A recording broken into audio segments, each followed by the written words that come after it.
Jumpa kembali di Sharing Firman. Tema Sharing Firman hari ini adalah berjaga-jagalah. Kolose 4 ayat kedua, bertekunlah dalam doa dan dalam pada itu berjaga-jagalah sambil mengucap syukur. Katakan amin. Saudara, berjaga-jaga berarti waspada terhadap segala kemungkinan, terutama dalam hal-hal negatif. Berjaga-jaga juga berarti sikap bersiap-siap, awas atau berhati-hati. Pertanyaannya, mengapa kita harus selalu berjaga-jaga?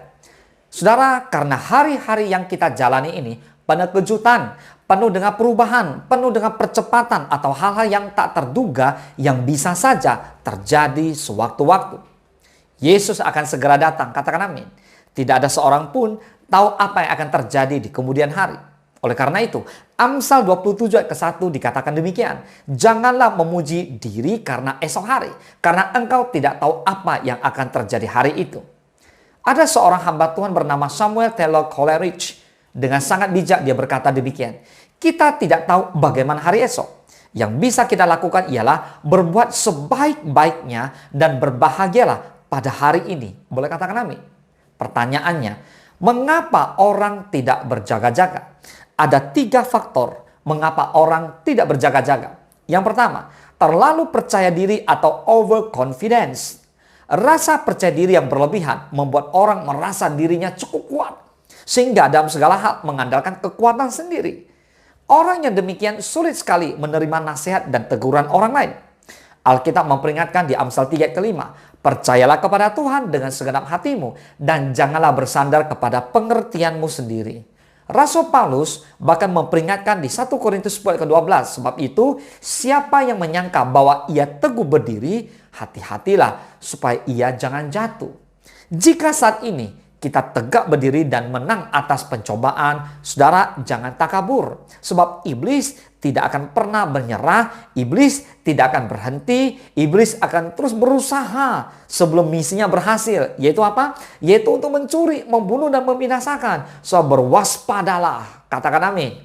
Yang kedua, kurangnya pengenalan akan Tuhan dan firman-Nya. Hosea 4 ayat ke-6, umatku binasa karena tidak mengenal Allah. Karena engkaulah yang menolak pengenalan itu, maka aku menolak engkau menjadi imamku. Dan karena engkau melupakan pengajaran Allahmu, maka aku juga akan melupakan anak-anakmu. Saudara lihat, seseorang yang tidak memiliki pengenalan yang benar tentang Tuhan, baik itu pribadi, kuasa, kasih, kehendaknya, dan sebagainya, maka akan cenderung mengisi hari-harinya dengan perbuatan-perbuatan yang sia-sia. Ia lupa bahwa setiap tindakan ada konsekuensinya.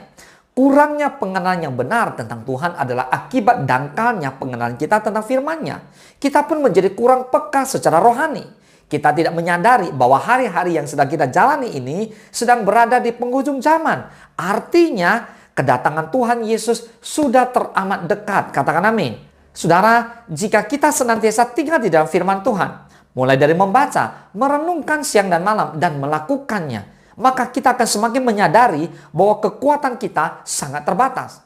Keamanan, ketenangan, dan ketentraman sejati hanya dapat kita temukan di dalam Tuhan Yesus Kristus. Tidak ada jalan lain yang membuat kita tegak berdiri di masa-masa akhir selain kita harus berjaga-jaga senantiasa di dalam Tuhan dan tidak lagi hidup sembrono. Dan yang ketiga, ketika kita salah dalam bergaul, hati-hati dengan pergaulan Anda. 1 Korintus 15 ayat ke-33, janganlah kamu sesat, pergaulannya buruk merusakkan kebiasaan yang baik. Amsal 13 ayat ke-20, siapa bergaul dengan orang bijak menjadi bijak, tetapi siapa berteman dengan orang bebal menjadi malang. Artinya, pergaulan salah membawa seseorang makin terbawa arus dunia ini sehingga lebih menuruti keinginan daging. So, berjaga-jagalah senantiasa karena tak seorang pun tahu apa yang akan terjadi esok. Sebab hari-hari ini adalah jahat. Baik saudara, berjaga-jaga dan berdoa membuat kita tetap kokoh dan teguh berada dan berencana dan kehendak Allah.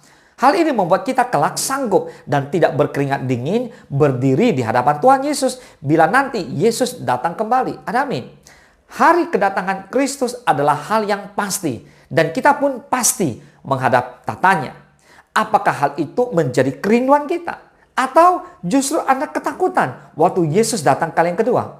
jawab sendiri. Saudara, tentu hari kedatangan Yesus menjadi saat yang kita suka dan berharap segera saja terjadi jika kita dalam situasi berjaga-jaga dan berdoa. Tetapi hari kedatangan Yesus sering menjadi mencemaskan dan menakutkan bagi orang yang tidak berjaga-jaga dan tidak berdoa. Saudara, kita sudah dijamin Yesus akan diselamatkan oleh anugerahnya yang sempurna. Tetapi keyakinan tersebut harus berada dalam konteks bahwa kita harus terus berjaga-jaga dan berdoa. Amin.